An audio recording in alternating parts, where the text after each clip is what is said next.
Alors, elle tombe sur mon père. Hein. Ce sont mes parents qui tiennent cette fameuse brasserie paloise à la rue Montpensier. Genau, das sind meine Eltern, sind die Eltern, die diese Brasserie in Pau haben. Donc, évidemment, Mania, qu'est-ce qu'elle dit? Monsieur, monsieur, voilà ce qui se passe, elle ne sait pas qui elle a affaire. Hein. Elle lui dit, voilà ce qui se passe, ce soir, il y a une rafle, je suis juive, j'avais ma petite fille, mon mari est en forêt, entre-temps, on a prévenu Martin, surtout, de rester en forêt. Also, sie erklärt das dann alles dem Vater von Monique, wie die Situation ist und dass der Mann, auch dass sie dem Martin gesagt haben, er soll auf jeden Fall im Wald bleiben. Und das erfährt dann der Vater von Monique. Elle explique la situation à mon père, donc Jean Cheval. Elle lui dit, monsieur, voilà bon, ce que je viens de vous dire. Et mon père lui dit, pas de panique, je m'occupe de vous. Pour la bonne et simple raison que mon père est dans la résistance. Il est chargé de récupérer les pilotes américains, canadiens qui tombent et il les amène en Espagne. Also, elle ne pouvait pas mieux tomber. Warum macht es mein Vater? Weil er in der Resistance ist. Also der Vater sorgt dafür, dass er abgeschossene Piloten über die Pyrenäen nach Spanien bringt. Er ist in einem Resistance-Netz drin, also in einem Netzwerk von Widerstandskämpfern. Alors, la brasserie où se trouvent mes parents, il y a plusieurs étages, un petit peu comme l'immeuble que vient de quitter Mania avec sa petite fille. Donc il y a plusieurs étages. Mon père va installer Mania et la petite Suzy dans une soupente très haut, pratiquement un petit peu comme un chirassy, avec une petite mansarde.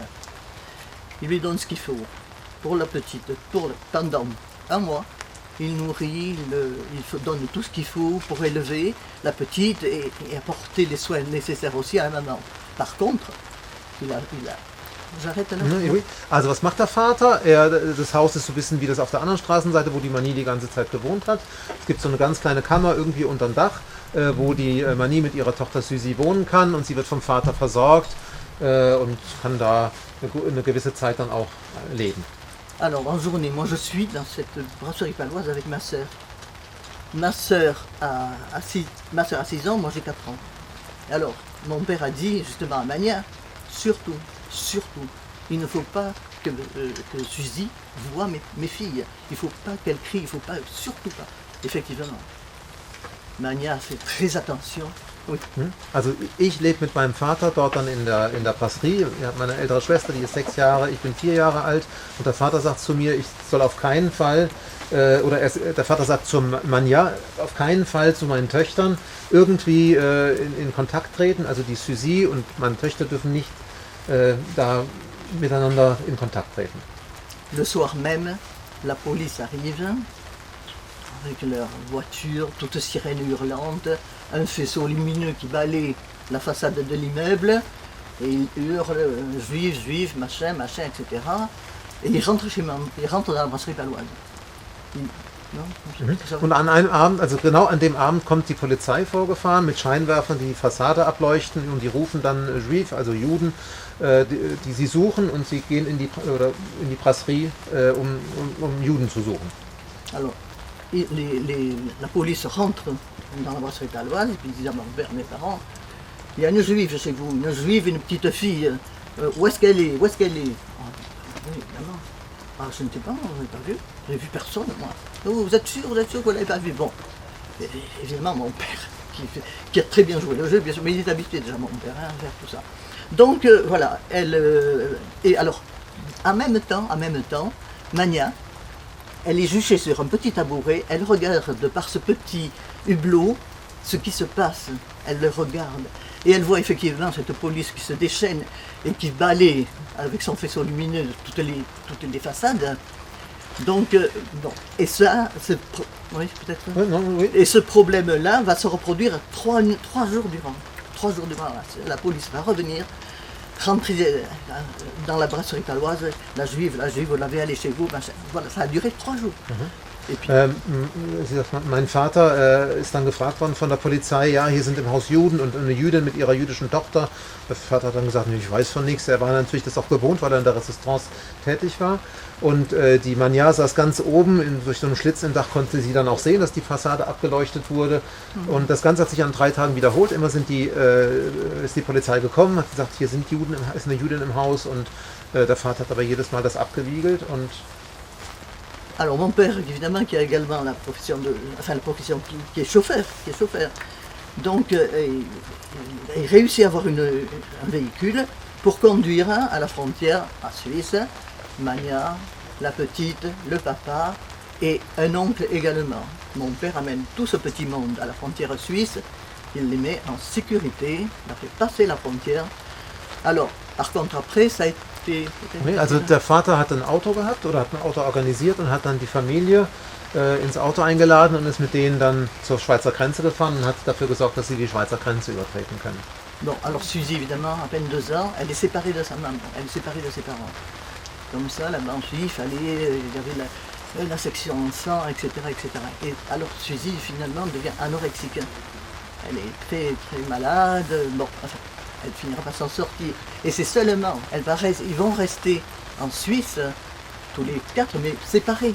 Ils vont rester en Suisse jusqu'à la fin de la guerre. Et c'est seulement à la fin de la guerre qu'ils vont pouvoir intégrer la Belgique. Die Familie ist dann in der Schweiz, aber getrennt, also sie sind nicht beieinander. Die kleine Suzy ist von ihren Eltern getrennt, sie sind alle an verschiedenen Orten und das bekommt er natürlich gar nicht gut. Sie isst nichts mehr und magert auch ab. Und es gelingt ihnen erst am Ende des Krieges dann in Belgien wieder zusammenzukommen. Et donc, bon, ils regagnent la Belgique. Bon, évidemment qu'après, Suzy a déjà 6 ans, voilà, quelques années passent.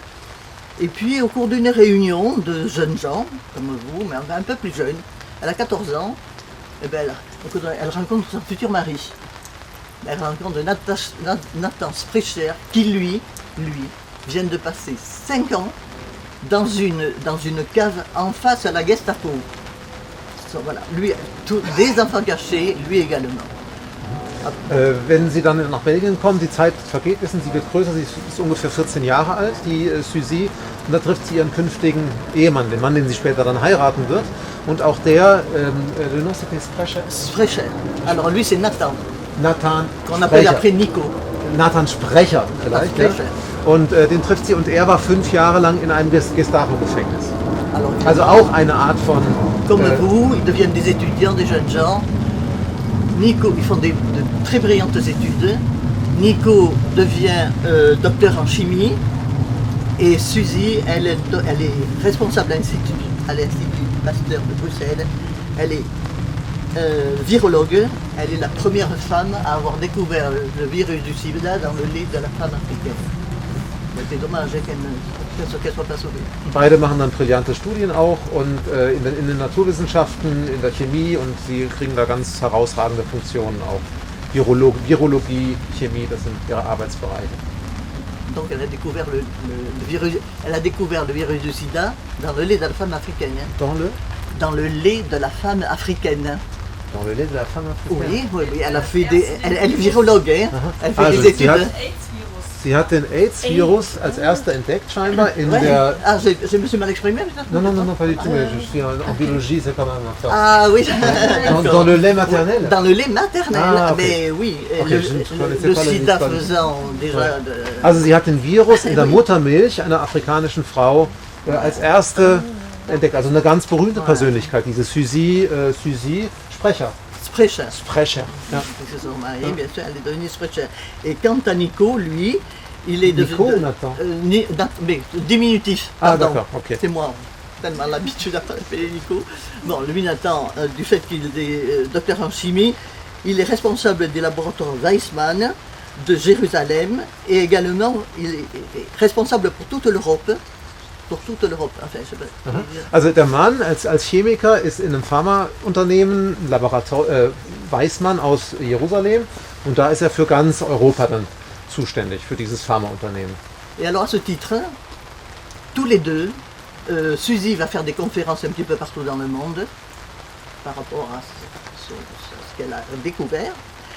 Et Nathan, lui, il vient régulièrement en Europe, partout, et notamment en France. Il est responsable auprès des universités, dans la section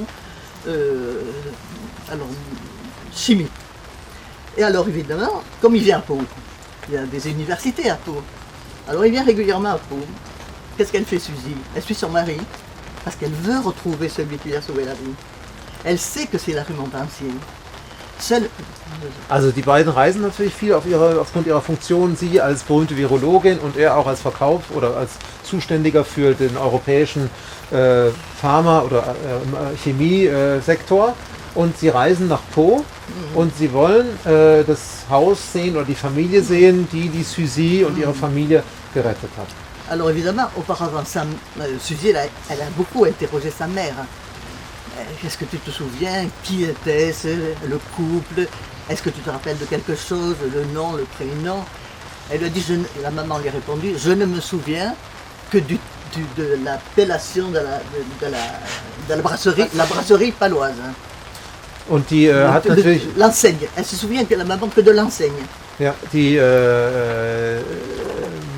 die Suzy hat immer ihre Mutter auch gefragt, erinnerst du dich noch an was? Erzähl mal, oder wie war das da, wo ihr wart? Und das Einzige, was ihre Mutter Mania sagen konnte, war, ich erinnere mich noch, dass diese Brasserie hieß Brasserie Paloise. Das war das Einzige, was sie noch wusste. Que fait Suzy à chaque occasion? Elle arpente toute la rue Montpensier, elle sonne à toutes les portes. Est-ce que vous avez connu les patrons de la brasserie paloise? Und dann klingelt die an jedem einzelnen Klingelschild in der ganzen Straße und fragt, kennen Sie die Leute, die früher die Brasserie Paloise innehatten? Et ça a duré 14 ans, sa recherche. 14 ans. 14 Jahre lang hat die Suche gedauert. À tel point qu'un jour, elle sonne, il y avait un PMU à l'angle de la rue Montpensier et de la rue Montpezat. Donc, voilà, il y a un PMU. Et il y avait quelqu'un à la fenêtre de ce PMU. Ja, also es gab dann, es hat 14 Jahre gedauert und dann im 14. Jahr klingelte sie oder kam sie so an so ein Wettbüro an der Straßenecke und da gab es jemand, der am Fenster stand. Et Suzy, elle toquait à la porte. Et ce monsieur, elle a faire, il dit, mais madame, qu'est-ce que vous faites? Et elle lui explique la situation. Et alors, ce monsieur lui dit, écoutez madame, si je peux vous rendre service, je vais aller à la chambre du commerce, je vais essayer de retrouver ces personnes. Und der von diesem Wettbüro, dann hat er gesagt, wenn ich Ihnen irgendeinen Gefallen... Les patrons du moment de ce commerce. Ja, und dann hat er gesagt, wenn ich Ihnen Gefallen tun kann, ich gehe zur Handelskammer und frage nach, wer sind die Inhaber gewesen zu der damaligen Zeit von dieser Brasserie Paloise. Et ce monsieur, il a tenu promesse. Il a trouvé les propriétaires de la brasserie paloise qui n'étaient autres que André et Jean Rogevat, mes parents. Und dann hat er sein Versprechen eingehalten vom Wettbüro. Er hat dann in der Handelskammer die Namen gefunden, nämlich die Namen der Eltern. Mais Suzy, elle n'a pas lâché le morceau comme ça. Alors, elle est allée à la mairie, elle est allée au registre des naissances, elle a été voir le nom des Orgeval. Orgeval. Elle n'a trouvé que quelqu'un Orgeval qui est né à Pau. C'est déjà pas mal. Elle retrouve quand même le nom de Orgeval, Suzy, en allant consulter les registres de naissance de la mairie de Pau. Orgeval Suzy. C'est moi, c'est nous, c'est la famille. Oui, c'est nous. Et oui, parce que... Pourquoi Suzy Orgeval? Non, le nom des Orgeval. Oui, c'est le nom... Mais même pas son nom à elle. Ah non, elle c'est très cher. Oui, tout à fait. Also sie ist dann auch nochmal ins Standesamt gegangen, hat dort die Geburtsakten durchgeguckt und hat die Akten durchgeguckt und hat den Namen Orgeval, also den Namen des Vaters von Monique gesucht und da hat sie dann auch was gefunden. Alors moi, je suis né à Paris, donc je ne figure pas sur le registre de naissance. Par contre, il y a ma sœur qui enregistre, qui figure. Bon, alors elle se met en quête de trouver ma sœur.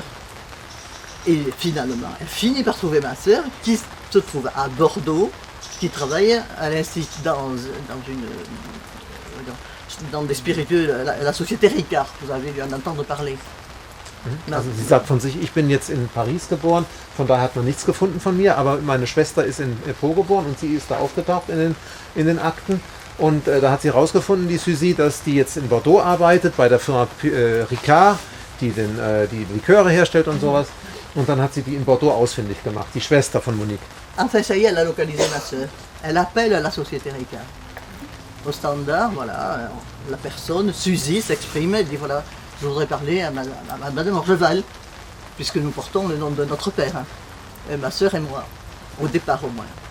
Et donc, non, c'est bon. Also sie ruft dann da bei der Zentrale an und sagt, sie wird gerne die Frau Orgeval sprechen. Bon, la standardiste va voir ma sœur, elle lui dit, Jacqueline, elle lui dit, il y a quelqu'un qui veut te parler de l'Institut Pasteur de Bruxelles. Alors bon, mais ça c'est une erreur. Ma sœur est torque, c'est une erreur. Et non, elle dit, elle insiste beaucoup.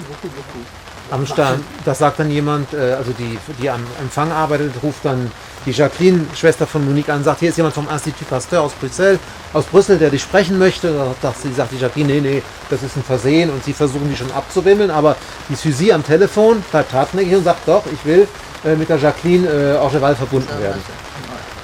Donc, Suzy raconte l'histoire, évidemment, du sauvetage de sa personne par mes parents. Évidemment, la sœur est tombée d'eau, le bras lui en tombe, les stylos, tout tombe sur son bureau là. Hein. Et donc, à partir de là, la première question que pose Suzy à ma sœur, est-ce que votre père est toujours de ce monde? Est-ce qu'il est toujours vivant? Und die Jacqueline ist natürlich total bewegt, lässt erstmal alle Arbeitssachen fallen und hört die Geschichte, die Suzy erzählt. Und eine wichtige Frage von der Suzy war, ist dein Vater, Jacqueline, ist der noch am Leben? Et donc elle lui a dit, s'il est vivant, alors ma soeur lui dit, oui, il est vivant, il est dans un EHPAD là, il est vivant à côté de Bordeaux. Et donc elle lui dit, s'il vous plaît, je veux absolument le voir, ma vie est infernale, hein.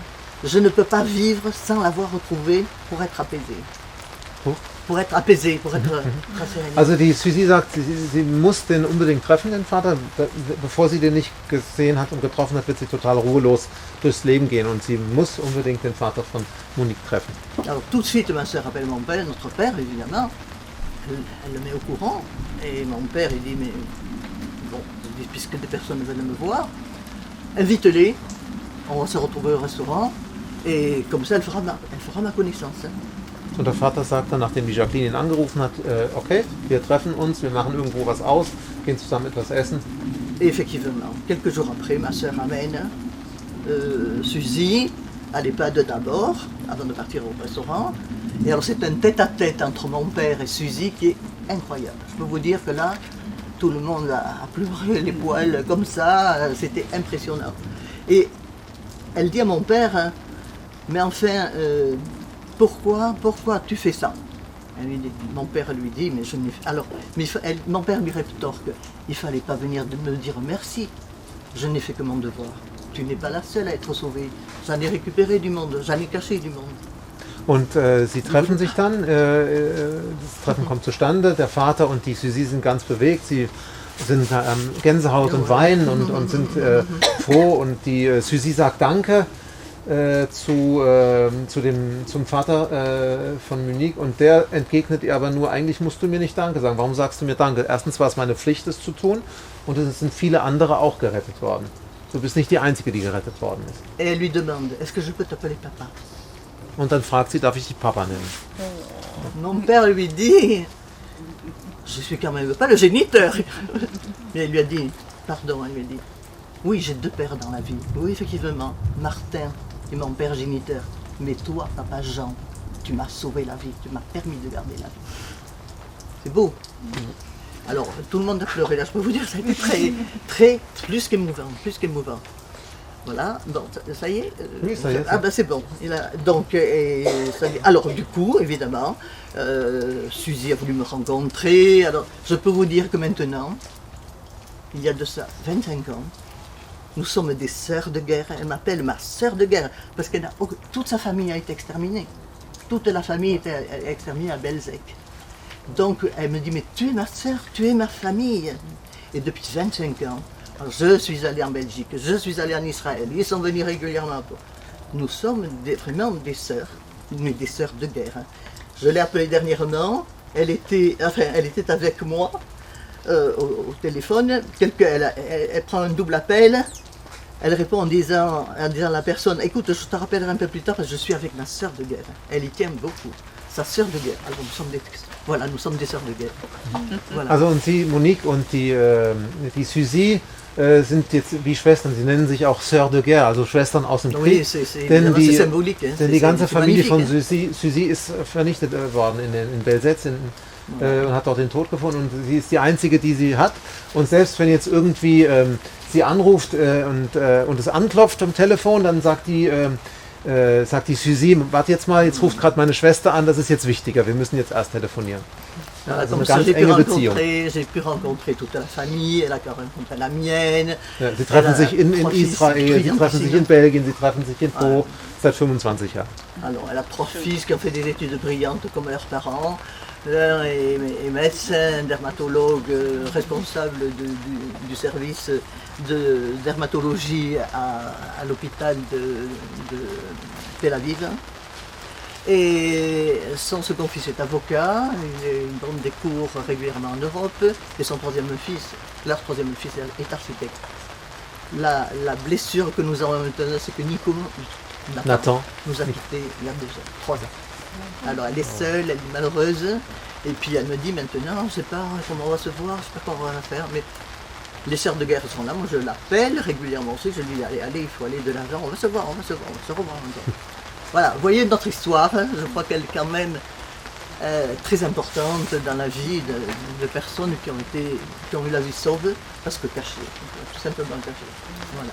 Je pense qu'on pouvait peut-être écrire une lettre demain pour à Suzy que je pourrais Mais elle le sait.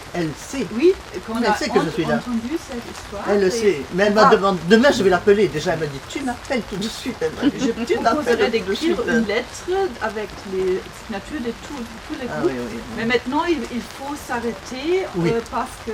Oui, là je retourne. On nous Voilà. attend au lycée de Lichtenbergschule. Je suis un peu désolée, mais c'est déjà à Mais 20h30. oui. Et je Et veux maintenant nous allons remercier- voir la projection. Merci Alors voilà. beaucoup pour Voilà c'est cette... l'histoire. Il y a hein, tu vois avec les enfants comment tu peux distribuer un peu. Oui. Oui, ça hein, voilà. Est-ce Bon, que tu vous peux lirez l'histoire. signer les livrets Oui, et oui, bien sûr. Pas de problème.